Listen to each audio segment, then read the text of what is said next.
Hey guys, thanks for tuning in to another video on ForgottenWeapons.com. I'm Ian McCollum, and I'm joined again today by Mr. Val Forgett from Navy Arms, and we're looking at, Cowboy Action guns, basically. We're looking at the history of Navy Arms. Yeah. That is correct. So, in our previous videos, we've talked about Navy Arms selling surplus. Correct. What's the backstory on this? Navy Arms was pretty much the first company to do Old West reproductions, weren't they? It was very much, and it was always my father's dream from his childhood. In his high school yearbook, which I still have, you know, when they ask you what do you want to do with your future, he actually wrote to design and build replica weapons. I mean, it's yeah. So he's always had that in his mind, and he toured the gun factories of Europe in Birmingham, in Liège, in Saint-Étienne, and in Gardone, and tried to find somebody who was willing to buy into his concept. And the only ones that did were a couple of engineers at Beretta named Vito Gregorelli and Aldo Uberti. And the first gun he came up with was this gun, which is the 51 Navy, which is also why our company is called Navy Arms, because we get asked that a lot. And what's our time frame here? This would have been, these guns came out in 1959. He had gone to all the factories in 57, and he got the money in 1958 by clearing the Bannerman Island that we talked about in a different video. And that's where he came up with the capital to do it, which was $5,000 for 1,000 guns. And the reason I asked him, why did you choose the 51 Navy? And he said, well, number one, it was a classic design gun. It was the standard sidearm of the Confederacy, or excuse me, of the Union. And the Civil War centennial was coming up in 1961. And what he also did as an engineer is he said he could also build what was in essence the Griswold. Now, obviously, it's not an exact replica. It's slightly larger. But he said the tooling for both were virtually identical. And the other piece, in the late 1950s, my father was raised in New Jersey, but he went to school in Clemson in South Carolina. And he understood implicitly that there was still a lot of hard feelings in the South about that war, about the War of Northern Aggression. And so he figured out that this gun was not going to sell south of the Mason-Dixon line, but this one would. Exactly. And that's also why the seal of our company, that is actually the seal of the Confederate Navy. So there's the tie-in there where, as a businessman, he figured out I can make two with one set of tooling and sell to two disparate groups. Yeah, and these are early models.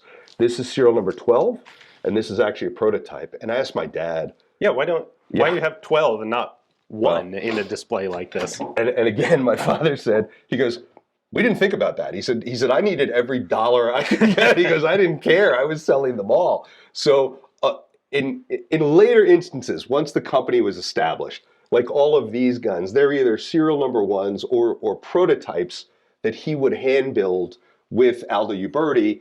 Aldo had a workshop, a machine area outside of his office at Uberti. And my father would go over. Aldo was an engineer as well.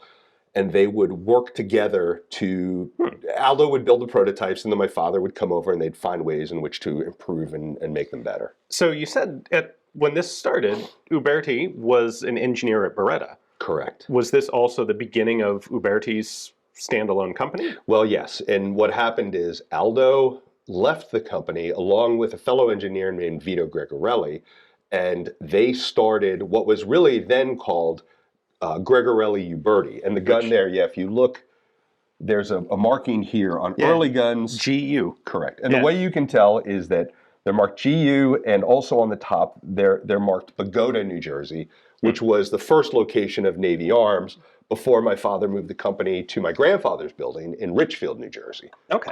Yeah. All right. And so from there, he then built the Remington. He then started building, the first rifle he built was the Zouave and the Mississippi. And then it just kind of blossomed from there. And I asked my dad one time, I said, because my father was an engineer with no background in business. He didn't have two nickels to rub together when he started his company. And of course, I benefited from my parents' success. And of course, I went to business school and was formally educated. And I asked my dad, so what was the business plan and the business model? And he just looks at me like I had three heads. And he goes, business model? He goes, we were just getting letters from people saying, build this, build that. And he goes, and we did it. And it sold. And I asked my mother one time, because my mother is still alive, 86 and hale and hearty. I said, so, same thing. What was Dad's plan? And she said, look, your father thought the universe of sales was 1,000 revolvers, and that was it. And she goes, we were selling by the third year 1,000 guns a month. She said it was just, she goes, we had no concept of how popular this would be. Like a lot of small businesses, it just went boom. And fortunately, it worked out very well for my father, and he was extremely successful in this line. So successful, as I like to say, that everybody copied him, everybody came in, and now all of those big companies that rebuffed him in the 60s, they all do replicas now. Whether it's Winchester, whether it's Smith & Wesson, whether it's Colt. And, he did work with those companies in developing those lines as well in some instances. Okay. Yeah. So it makes sense. He started with a relatively simple gun. Yes. A muzzle loading. Very simple. It's going to be easy to engineer. It's going to be relatively easy to put together, and then expands into more and more complex ones. What about, so it sounds like the lever action rifles are one of the later developments in this product line? Not much later.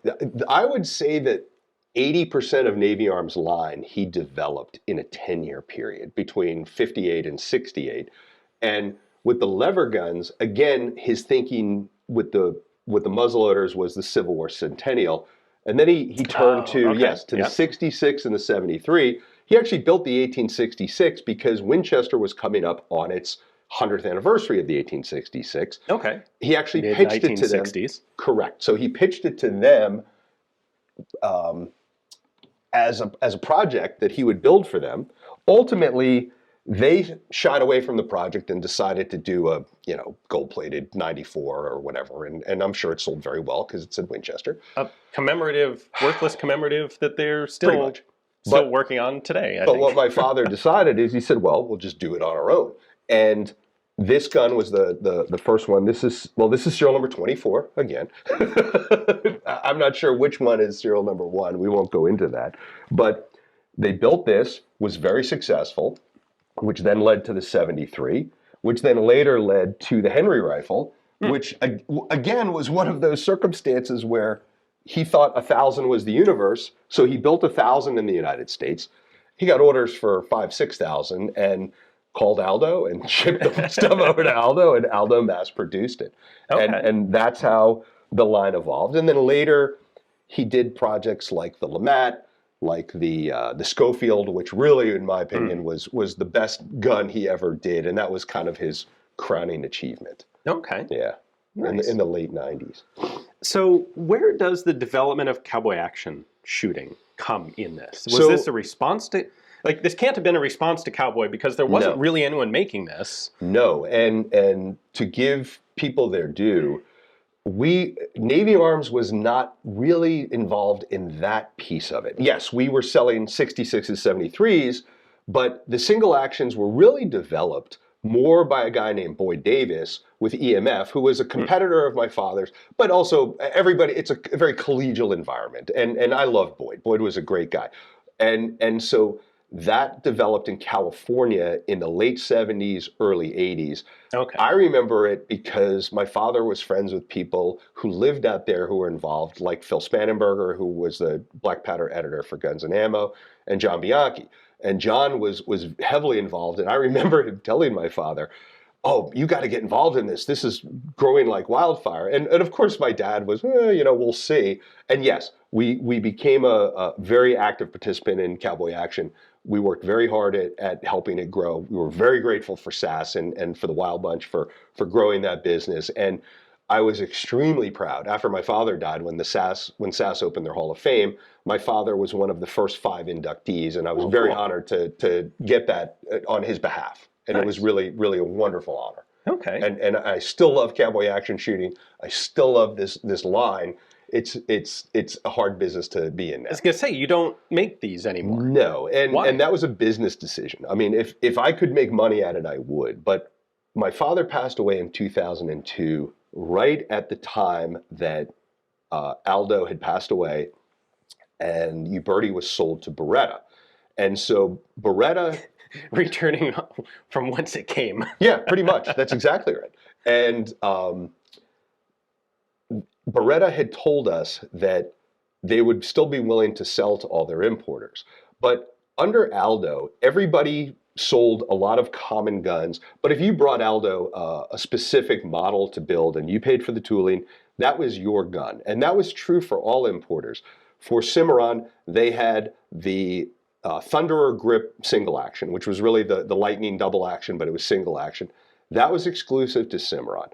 For EMF, they had developed the 1875 revolver. That was their gun, and nobody else, they wouldn't sell it to anyone else. We had the Schofield. Nobody would sell it to us or sell it to anybody else. So Beretta made the business decision that they were going to sell everything through Stoeger, dealer direct in the United States, and they would marry it up with Benelli, and this was right when the Super Black Eagle came out in the early 2000s, and it was only available through dealers, not through distribution. So Beretta made a decision to bundle it and make dealers, to get Super Black Eagles, they had to buy a certain amount of Uberti product. Well, multiply that by 1,000, and that pretty much took 80% of Beretta's production, or Uberti's production, and a lot of those dealers just sold their Uberti at cost because they didn't want it. Right. So your vendor became your competitor. And look, that's Beretta's right. They own the company. But for me, it was not a good business model. Yeah, that makes sense. And the market is not big enough where I could have gone to another manufacturer and built these guns and competed in the marketplace. It would have just diluted it. It would not have brought any real benefit to the market. And so we exited the category. But again, I still love the category. Still love it. So from a collector perspective, I've seen the originals of these guns really declining in interest and popularity in the last couple of decades. I don't think the prices reflect that, though. I don't know if they do or not. That's what I was going to ask you. Do you think, like, what's No. the market for the reproductions today, even if you're not the one doing them? So the market is still very strong. Okay. Absolutely. And what's interesting is that the real question was the decline in popularity of single action shooting or cowboy shooting. And I remember even at the height asking my father, what do you think? Because inevitably there's a bell curve on all popular things. Yeah. And he kind of shrugged and he told me, well, before SAS ever existed, he said we were selling 5,000-6,000 lever guns a year. And he goes, and that's what we sell now. So for him, it's not the people that are competitive shooters. It's the ones who just enjoy owning them and shooting them on their own time, on their own methodology, not necessarily being involved in organized shooting sports. Okay. And based on the growth of companies like Taylor's and Company, like Cimarron, the fact that Stoeger still sells those guns tells you that is a constant that has been constant for over 50 years now. Okay. Yeah. Oh, cool. All right. Well, thank you very much. It's really cool to see pleasure. Where the origins of some of these things that a lot of people maybe don't think about anymore today. Yeah. So thank you for joining us. Thank you. Hopefully you guys enjoyed the video. Thanks for watching.